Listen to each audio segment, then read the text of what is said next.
ઘરની સફાઈ દરરોજ જાળવી રાખવા માટે નીચે મુજબની ટિપ્સ ખૂબ જ ઉપયોગી સાબિત થઈ શકે છે. આ આદતો અપનાવવાથી કામનો બોજ ઘટશે અને ઘર હંમેશા વ્યવસ્થિત લાગશે. જે વસ્તુ જ્યાંથી લીધી ત્યાં જ મૂકો. ઘરમાં અરાજકતાનું મુખ્ય કારણ વસ્તુઓ વેરવિખેર હોવી તે છે. દરેક સભ્યને આ આદત પાડો કે કોઈ પણ વસ્તુનો ઉપયોગ કર્યા પછી તેને તરત જ તેની નિર્ધારિત જગ્યાએ મૂકી દેવી.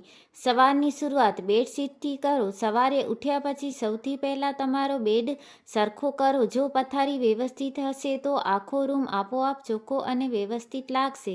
દરરોજ થોડી મિનિટો ફાળવો. રોજ કોઈ એક રૂમ અથવા ખૂણા માટે 15 મિનિટ ફાળવો. આખા ઘરની એકસાથે સફાઈ કરવાને બદલે રોજ થોડું થોડું કામ કરવાથી કંટાળો પણ નહીં આવે અને ઘર પણ ચોખ્ખું રહેશે. કચરો રોજ બહાર કાઢો. ઘરમાં કચરાપેટી ભરાઈ રહે તે સ્વાસ્થ્ય અને સ્વચ્છતા બંને માટે સારું નથી. દરરોજ સવારે કચરો યોગ્ય જગ્યાએ નિકાલ કરવાની ટેવ પાડો. સફાઈ માટેના સાધનો પાસે રાખો. સફાઈના સાધનો જેમ કે કપડું, ઝાડુ કે ક્લીનર એવી જગ્યાએ રાખો જ્યાંથી તે સરળતાથી મળી રહે. જો સાધન હાથવગું હશે તો તમે તુરંત જ સફાઈ કરી શકશો.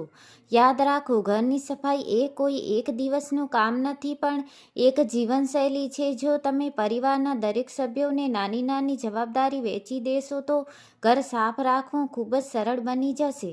સિંગલ ટાસ્ક પદ્ધતિ.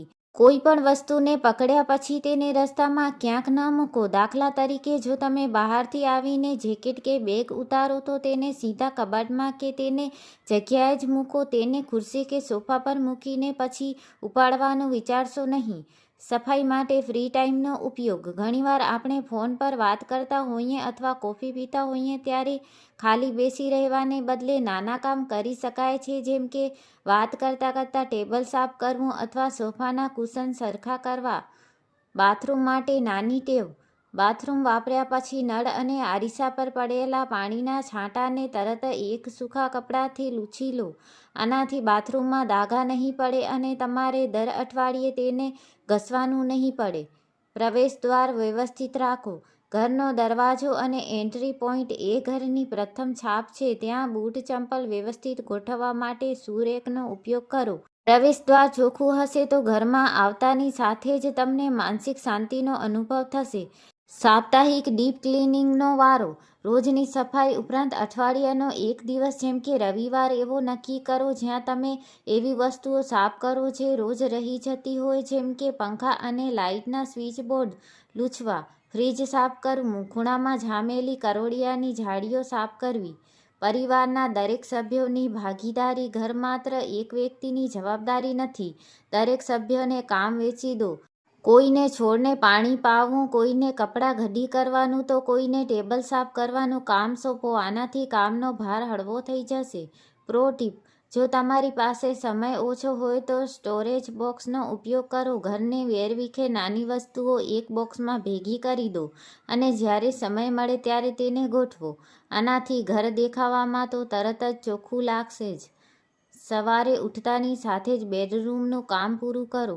ઘરના મુખ્ય રૂમ એટલે કે બેડરૂમની સફાઈ સૌથી પહેલાં કરો. જો પથારી વ્યવસ્થિત હોય તો રૂમ મોટો અને સાફ દેખાય. આનાથી દિવસની શરૂઆત પોઝિટિવિટી સાથે થશે અને આખો દિવસ રૂમ અસ્તવ્યસ્ત નહીં લાગે. પાવર ક્લિનિંગનો ઉપયોગ કરો. જ્યારે પણ તમને લાગે કે કામ બહુ વધી ગયું છે ત્યારે ટાઈમર લગાવો. માત્ર 15 કે 20 મિનિટ. આ સમય દરમિયાન આખા ઘરમાં ઝડપથી ફરીને બધું ઠેકાણે મૂકો. ટાઈમર હોવાથી તમે ઝડપથી અને પૂરા પ્રોત્સાહનથી કામ કરશો. વસ્તુઓ માટે લેબલિંગ. કબાટમાં, રસોડાના ડબ્બામાં અથવા બાળકોના રમકડાની પેટી પર લેબલ લગાવો. આનાથી દરેક વસ્તુ માટે એક ચોક્કસ જગ્યા નક્કી થઈ જશે અને પરિવારના અન્ય સભ્યોને પણ ખબર પડશે કે કઈ વસ્તુ ક્યાં મૂકવી. Daily review. રાત્રે સૂતા પહેલાં 3 મિનિટ માટે આખા ઘર પર એક નજર ફેરવો. રસોડાનો ઓટલો, લિવિંગ રૂમમાં પડેલા સમાચારપત્રો અથવા સોફા પર પડેલા કપડાં, આ બધું જરા સરખું કરી લો. આવતીકાલની સવાર તમારે એક ચોખ્ખા ઘર સાથે શરૂ કરવી જોઈએ. ડિજિટલ અને ફિઝિકલ ક્લટર દૂર કરો. ઘણીવાર આપણે જૂના મેગેઝિન, પેમ્ફલેટ્સ કે નકામી વસ્તુઓ ભરી રાખીએ છીએ. દર મહિને એકવાર એવી વસ્તુઓ તપાસો જેનો તમે છેલ્લે 3 મહિનામાં ઉપયોગ નથી કર્યો. જો ઉપયોગ નથી કર્યો તો તેને ઘરમાંથી દૂર કરો. ઓછી વસ્તુ, ઓછી સફાઈ. આ મંત્ર હંમેશા યાદ રાખો. વેન્ટિલેશનનું ધ્યાન રાખો. ઘરમાં સવારના સમયે બારીઓ ખોલી નાખો. તાજી હવા અને સૂર્યપ્રકાશ ઘરમાં આવવાથી ઘરની નકારાત્મકતા દૂર થાય છે અને ઘર આપોઆપ તાજગીભર્યું અને સ્વચ્છ લાગે છે. વ્યક્તિગત સફાઈની કીટ. ઘરના દરેક માળે અથવા મુખ્ય રૂમમાં સફાઈનું એક નાનું કન્ટેનર રાખો જેમાં એક કપડું, ઓલ-પર્પઝ ક્લીનર અને બ્રશ હોય. આમ કરવાથી સફાઈ કરવા માટે તમારે દૂર સુધી જવું નહીં પડે અને કામ તરત થઈ જશે. ખાસ નોંધ: ઘર સાફ રાખવું એ કોઈ સ્પર્ધા નથી. તમારા અનુકૂળ મુજબ કામ કરો અને કામને આરામદાયક બનાવો. જો ક્યારેક કામ બાકી રહી જાય તો ચિંતા ન કરો. આવતીકાલ ફરી નવી તક લઈને આવશે.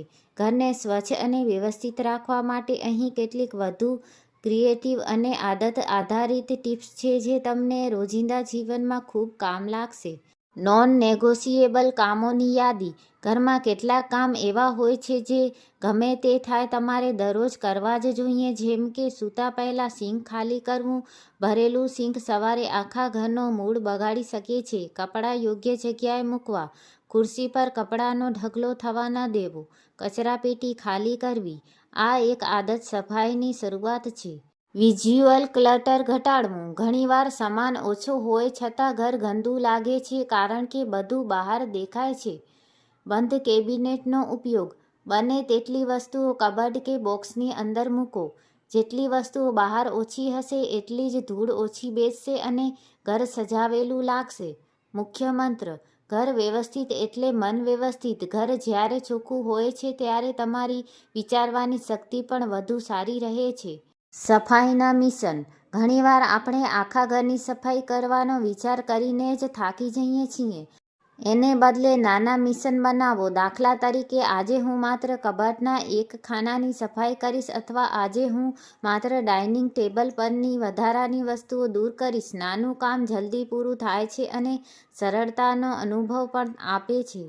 ડોરમેટનું મહત્વ. ઘરના પ્રવેશદ્વાર પર સારા અને પોષક ડોરમેટ રાખો. જો બહારથી આવતા લોકો ઘરની બહાર જ પગ લૂછી લે તો 50% ધૂળ ઘરમાં આવતી અટકી જશે. આ એક નાનો ફેરફાર ફ્લોરને સાફ રાખવામાં મોટી મદદ કરશે. વાપર્યા પછી તરત સફાઈ. કોઈ પણ કામ પૂરું થાય એટલે તેની સાથે જોડાયેલી સફાઈ તરત કરી લો. શેવિંગ કર્યા પછી બેસિન સાફ કરી લો.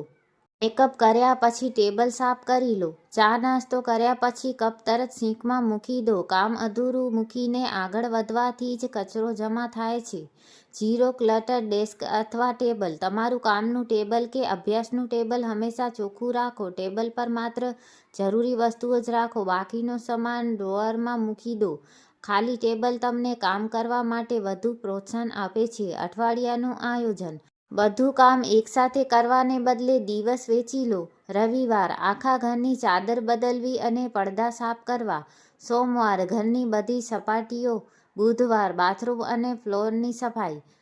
આ રીતે કામ વહેંચાઈ જશે તો રવિવારે તમારે આખો દિવસ સફાઈમાં નહીં કાઢવો પડે. વિચારવા જેવું: સફાઈ એટલે માત્ર ધૂળ કાઢવી નહીં પણ નકામી વસ્તુઓ હટાવીને નવી ઉર્જા માટે જગ્યા બનાવવી.